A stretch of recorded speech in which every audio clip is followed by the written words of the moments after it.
everyone, and welcome to B2B Exchange, our new podcast series from SAP Business Network, where B2B suppliers like you can learn more about what's going on in the market and how you can best grow your business.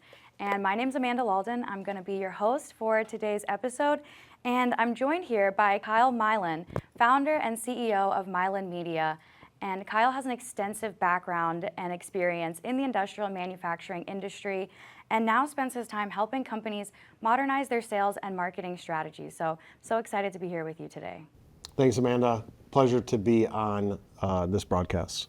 Today, we're going to be talking about what it takes for companies to achieve true, scalable, and sustainable growth in today's market, and not just operationally, but commercially, because it's not just about being good at what you do, because if the right companies can't find you and understand you, then they're not going to purchase from you and your growth is going to stall. So to kick us off, the manufacturing industry hasn't completely replaced referrals as a means of business growth, but rather just built on top of them. But the thing with referrals is that they don't scale effectively. And that's why a lot of companies end up plateauing. So from your experience, Kyle, if referrals and legacy relationships aren't enough on their own, what does a true scalable growth engine look like for suppliers today? Yeah, so I feel like that's a big part of the industrial space is everybody's relying on referrals and the legacy work. And while that's great, and if you're not getting referrals currently, you certainly should put something in place for it. I look at it as simply as either somebody's searching for you right now or they're not. And so you have to have a marketing plan in place to be able to cover each of those different areas. So if somebody is searching for you, you have to show up on Google search, you have to show up in AI overview, especially today's day, you have to show up in the LLM, so ChatGPT, Gemini, Perplexity, Claude. So you have to be covering the answer engine optimization plus normal search engine optimization. And if they're not searching for you, you have to have some sort of outbound arm that's trying to get in front of them. So most industrial companies are going to be doing trade shows so that way they get it walked upon or found upon. But you have to look at it and be a little bit more aggressive. So it depends on the company and how fast they're looking to grow and how deep into reliance on referrals is. And if you're looking to scale quickly and looking to replace a lot of the referral legacy business that you had coming in traffic, then you have to go aggressive on outbound with cold email marketing and drip campaigns and marketing emails and being at events and creating content, whether it's written in video, being active on social. You really have to cover all the different areas of where your potential customers are and make sure that either they're going to come across you or you're going to show up when they're searching for you. Well, you have to focus on both of those buttons. Yeah, that's great. I love what you touched on. You want to be where they're searching, right? You want to be where your customers or your prospects are already looking for you. And I love that focus on modern outbound sales.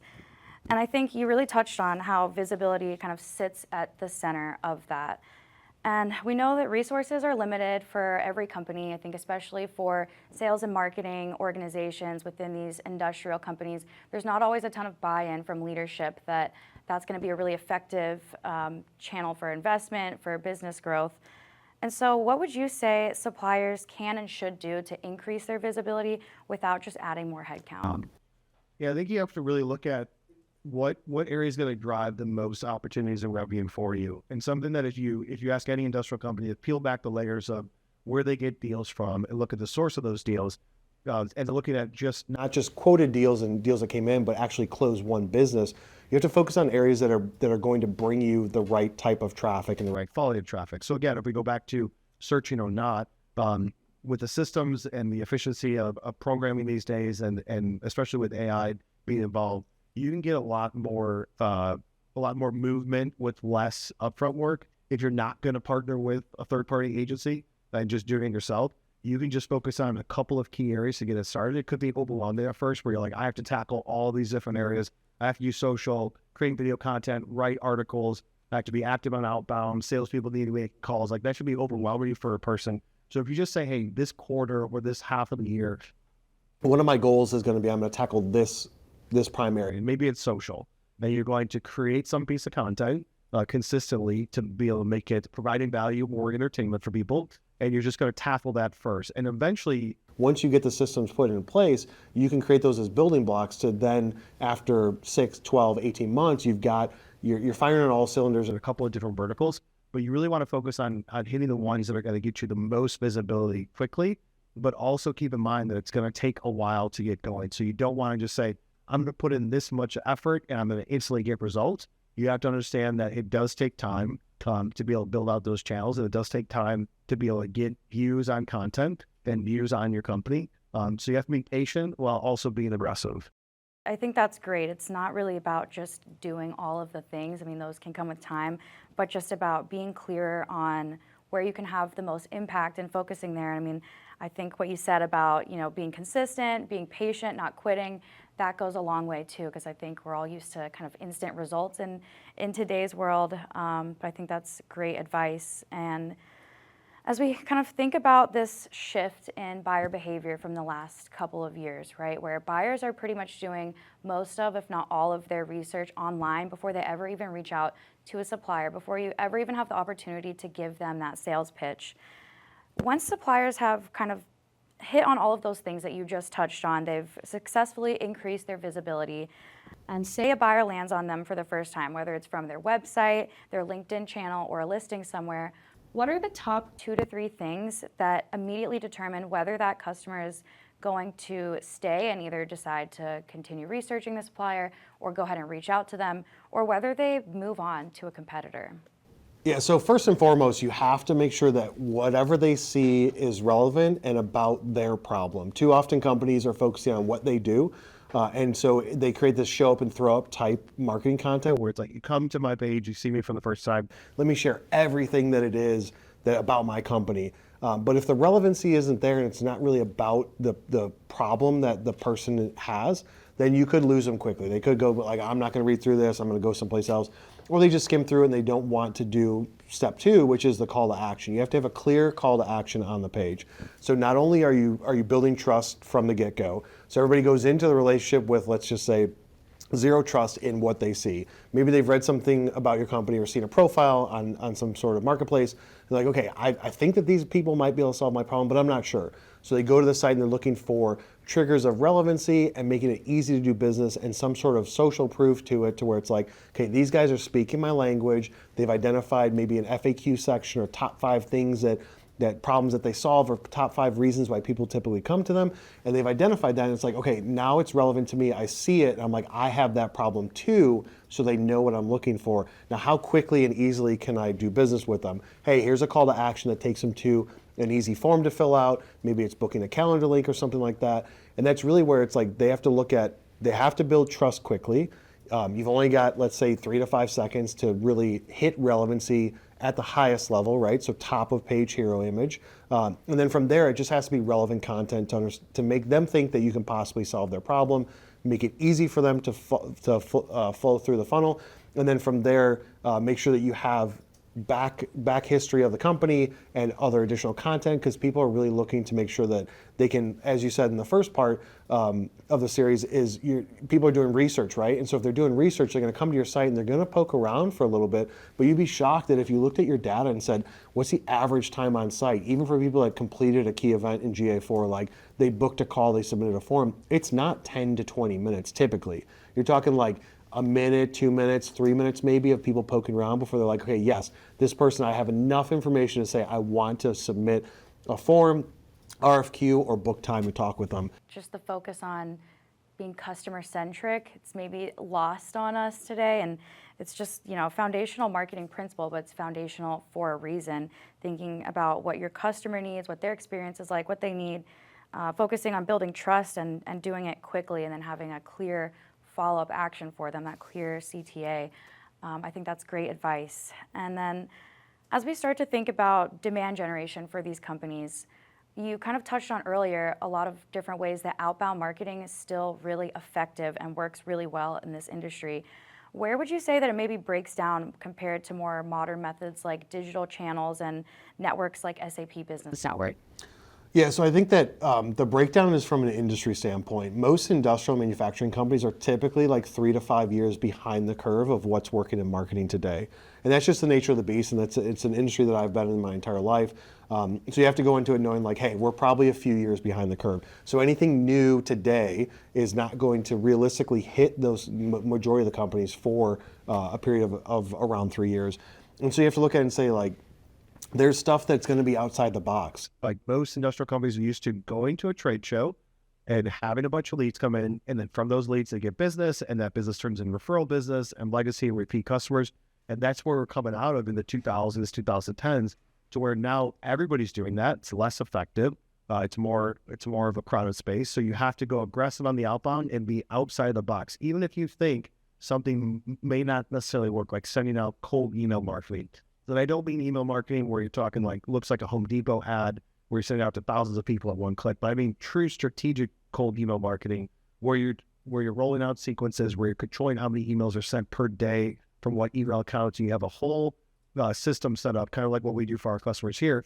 And you have to say, like, I'm going to look at the effectiveness of this, and I'm going to make sure that I'm qualified and looking at the data of the performance. So it doesn't matter which outbound channel. You could be doing paid media, you could be doing outbound email marketing, you could be doing cold visits, cold calling, trade shows, all this stuff. But where most industrial companies fail is looking at the actual data of performance. They're not tracking things properly. They couldn't tell you what gets the most potential leads for them, what sources close the most deals.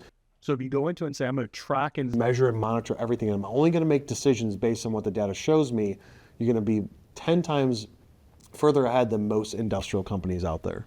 We live in an age where there's more data than ever before, but more doesn't always mean better, and you have to be strategic in thinking about these things and understanding, like you said, like what are we tracking, what are we measuring, how can we improve rather than just keep doing things blindly. Suppliers, again, there's limited resources, you have small teams, limited budget.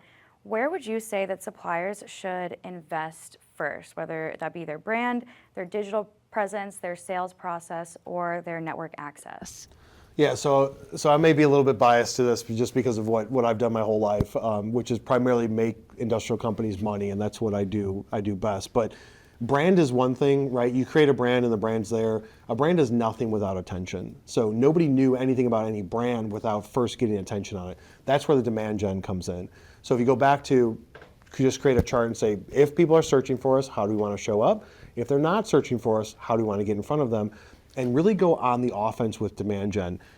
With a strong SEO and AEO plan in place and tracking your keyword positions and seeing how are you showing up in ChatGPT and all the other LLMs and how many times you've shown up in the AI overview when people ask certain questions, and tracking all the performance of your Google Analytics and Google Search Console and all that stuff.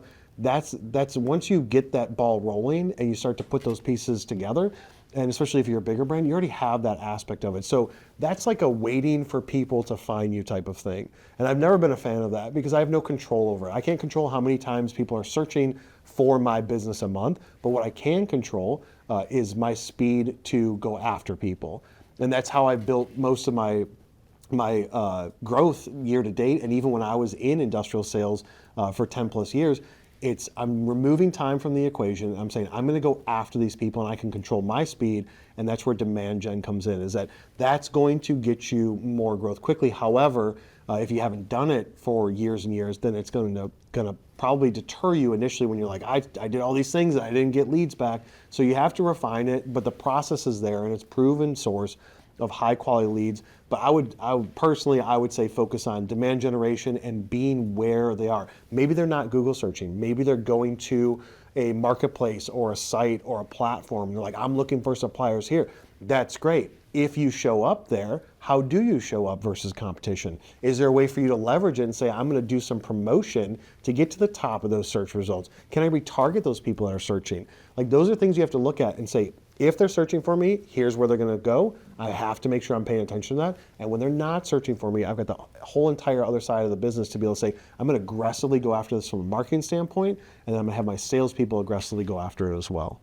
Be where your customers are, right? Don't just be passive, but go on the offensive for demand generation. I love all of those things. And think about, put yourself in the mind of your customer. Where are they already searching? Where are they already doing their sourcing, procurement, supplier discovery, places like SAP Business Network, and then just being strategic and intentional of putting yourself in those right places to be discovered. So speaking about showing up when people search. So if you are on a platform like that, put yourself in the shoes, like you said. of the customer that's looking for you, how does your competition show up? Because if you guys are all just the same, then how are they going to pick you? Like, what separates you from everybody else? Everybody has logos and names, and everybody's going to use the same type of company description, but is there a way for you to sponsor something, add an advertising package in to put you above to where you're like featured? It's all about eyes and attention. And so if you can get near the top of that list, that's going to be more important. It's no different than when it comes to SEO. The number one position gets about 28% of clicks, whereas number two drops drastically down to around 18, 19%. By the time you get to position 5, it's like less than 3% of people click down there. It's going to be similar to where when you do show up in those platforms, in those places, you have to make sure you're putting attention and money towards it to say, how can I get at the top? What can separate me? Is it referrals? Is it testimonials? Is it reviews? Is it an advertising platform? Is it, how can I highlight my profile versus everybody else's? That's the best bang for your buck, and then you can test it to see how well it works. Kyle, this has been such an incredible conversation. You've touched on so many different topics. You've highlighted how growth isn't just about working harder, but no, it's a cliche, but really working smarter, being intentional on your brand and what you offer, being visible and being in the right places, again, being where your customers are already looking and being present in those moments of decision making. And so if buyers can't find you or understand you, then they're not going to choose you to buy from. So thank you again so much for this conversation. Thanks for having me here.